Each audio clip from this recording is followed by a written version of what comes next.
Hey guys, in this video I'm going to show you how to craft shears in Hytale. Now the first thing you need to do is actually go ahead and craft a normal workbench. The way you do that, you just go ahead and press tab on your keyboard. Then if you come here to pocket crafting, you'll see workbench. You just need any tree trunk, need 4 pieces of that, and 3 pieces of any stone. You just come here, click on craft. Then I want you to just place that here by clicking on your right mouse button, and then you just press F to open up this workbench. Click on this icon to open the crafting section, and I want you to go ahead and craft a farmer's workbench. You just need 6 pieces of any tree trunk and 20 pieces of plant fiber. Come here, click on craft, then you place it here.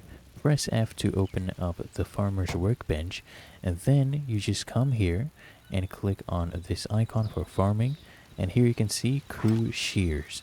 So this is the very basic one. You need 1 iron ingot. Just come here and click on craft, and you can use this to shear sheep, for example. And here we go, we have our shear. Really that easy, and that is how to craft shears in Hytale. If you found this helpful, make sure you smash that like button, subscribe to the channel. It will really help me out as well.